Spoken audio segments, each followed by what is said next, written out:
चले भाई light of के मारेला पोलो कर करिलो चलो चलो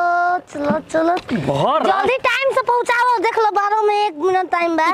पहुंचते ना हाई रे तू रास्ता में ना एकदम धीरे धीरे चलो हाई कौन खिलौना लेके जाता ले खेलवना ना अरे माई अरे तोर साड़ी बाटे एमन का तो मिठाइयों भी रख ले दिया माई तोरा कहते रहिया कि विदाई कर दिया घर पहुंचा के ये देख रागुल बा फाल पिको लोले झोलोरिए जन्ना रे जान हो मरूम को बजे फोड़ दिया को बजता रे फोड़ दिए और को बजता 9 बजता अभी रे अभी जब तक सो कर टाइम बाटे चल जल्द से पहुंच जाइए सुन बहन तो घड़ी ऐसे दिया बना कि टाइम से जगिए और टाइम से उठिए आराम से खाना पीना बना के पाए लगी जी गाड़ी को देले रे हम पापा के अरे ये तो पहले बड़ा कबाड़ ये का ए कबाड़ ना ये हमारे भैया वही नहीं कैसा लगता कहां आई भोरा है बलिया के जहां थे पाहुन के जीजा के है लेके करे तो हम सपना तो तोनी के सपना तो सब समझे नहीं के अब कहिया के चला लगा अरे महाराज आप आगे चल 6 बजे 4 बजे के अरे टाइम देख के हां बोल सब कुछ तो भगवान ठीक ही देले बने करा के ना हां बाकी बुद्धिया ना देला ना काम का बात कहत नहीं पकड़ महाराज तो काम बा पागल ना आपके बहनिया ना ना से कर तरी चूटी हम धर तरी महाराज ना हमार बहन लाखों में एक ही है अब हो भौजी मर तो होली में चल के अरे छोड़ ले आला सुजतिया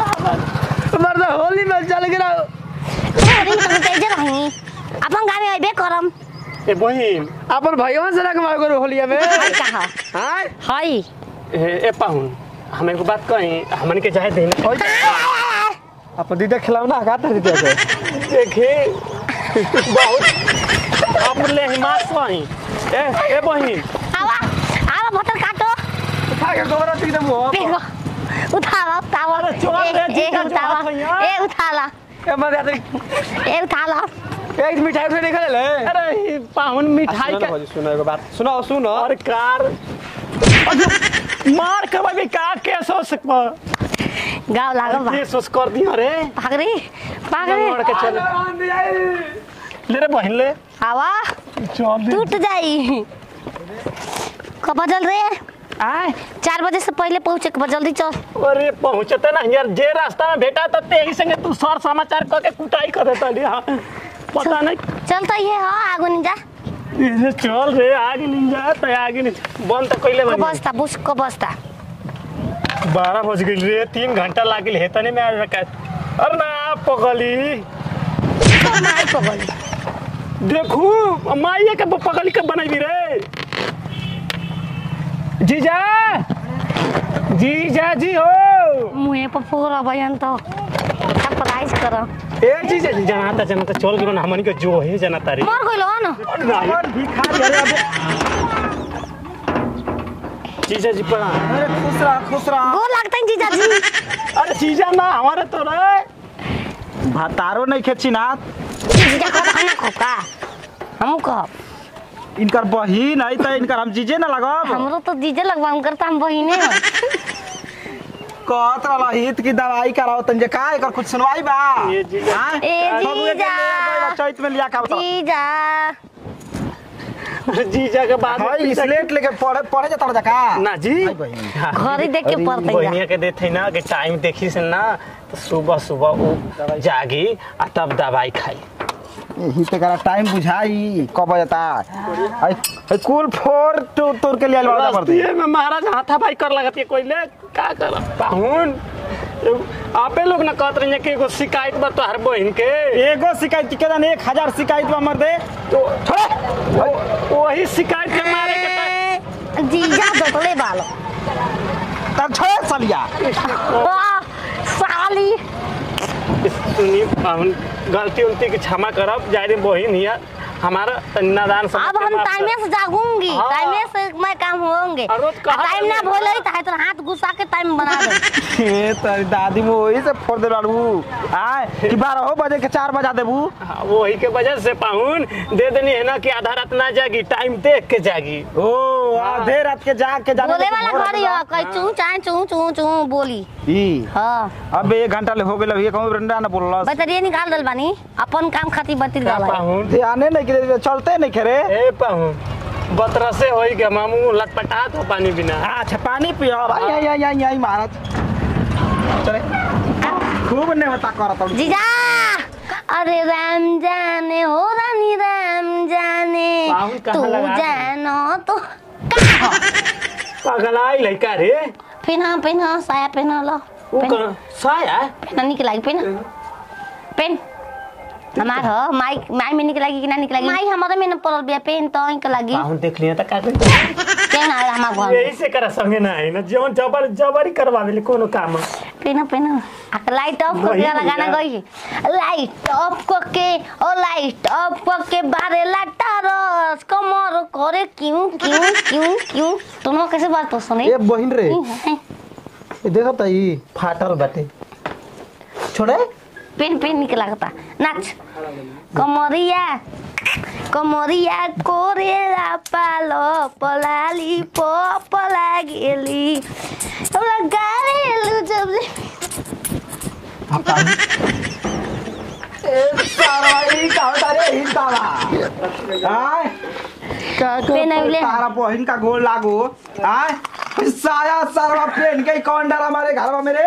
पाहुन अपना रहने तो क्या कर बोइनिया के इच्छा पूरा करने कन कब लास्ट बार अब ना आई यही मर्दों बन के इच्छा पूरा कर देला काहे के बियाह कइल जा चुप रही महाराज का बोलते यार आप सुना नहीं तब काहे होली में लिया के चल जाता ना हमारा मेहरारू के हां देखिए एने होली पाउन के बेकार कट गई बिना मेहरारू के तो बेकार कट गई तो हम क्या करी उल्टा सीधा मत जीजा बोली। बियाह कर जी जाना रे मरद ये तो कहले हो आया बमला हो का कहलिए ब्राह्मण ए माता कहे सुनो ए बहिनी अब हम तोरे के पहुंचा दहनी ना अब हमके छुट्टी दे हम घरे पाऊ ना अबे छुट्टी ना स्कूल के छुट्टी काल से होई अबे छुट्टी काल ले स्कूल के होई अबे ना होई अरे हम स्कूल के बाद ना कहत हई रे गोल पर का दे उंगली तब ना जाए दे जाए दे पाउन पलका। पड़कवाई है हमके छोड़ बड़ा सरवा भाई बा ना रहते का कइले रहता से कौन ठीक बा हां का करे पेंशन कहीं ना वही पकड़ाओ रे पकड़ाओ हम पकड़वाई ना पाउन से पकड़वाओ ने पाउन दे पने का हम कहा जाई रे हमनी के एक रात खातिर घर में छोड़ द काल से भैया छोड़ दे तोरी दादी मैं सीजन बिता दलू ओनी हां ती बलात कर चलते लतनिया संग ना जद रे हाय हां ओई खातिर तो ओई जल्दी आइल बानी इस तो करना चाहो तो सार एकदम सरनियाई ने पास तोरा पंखो खराब भइल बा का हो गई बहिरे सरवा ई कहिया ले हो गेल रे अबे 2 मिनट पहले हम मात खाना अपन कौन खानदान में बियाह हमार हो गई का है खानदानो खराब है का आपके कपड़ा आपरे तो फोड़ ले रहती अब रे ये पानी पिए नहीं ना पाऊं तो हमारे मन के तसल्ली एकदम ठंडा भई ठंडा भई तब गाड़ी बस दार आई आयो जी जाना जा जी जा ये रे तरफ का कही रे इनकर बहिनी के बात आर खोजो ओ लिबलू ये बहिन रे चला थई माई से कह दे कि बहिन के बढ़िया से पहुंचा दे हां चल ना बताइबो तो ना जानिए कहाँ बूढ़ी कहां से जानियो का संदेशा भेजे तो मोबाइल थम नहीं खेले ले ओइसने बाड़ा जा जैसने उ दो ओइसने मा दो पाहुन है आपके हां ए सारा को लेके जो ढेर रिजेक्ट मालवा हां पाहुन ले ले तेरी पहिरे खातिर घरवा ना एक ही बटला ही बा पहिरे चला तो के दू सेट पहले का है जुतवा ले ला ए पाहुन है ले नहीं माइल ले दे दे अब ले नहीं हां ले अरे अपन सास के हम नया किन के मर्दे साया ब्लाउज आई ले पानी ले ले खंतन पर एक कुर्ता बटन टूट गेल बा ऐसे ले जाई रे धन्यवाद तेन हम नहीं खेलो ए सर घरवा उठा के लेके चल जा टाली लेके आओ जा ले कुल लेके चल जा मत जा ठीक है पाहुन ऊपर छत पंखवा नहीं खेलो को सारा पंख चल रे ऐसा ने भाई लेके आके जाता रू चल नाम ना जा तो पाहुन पराठा पंखवा लोग तो दे ना दे फराटा ना खराटा ठीक। का सारा तो गाड़ी आती पहले दिमाग में खराब होता आहा आज ये लाजक मजा ही है जस नीचे हाथ करम तुम कहाँ जाए हो दैया धीरे न मुचबा एक ईटा हटवाई पहले बरोबर करवाई तब निक लगे हमरो के बमलो के सुते दो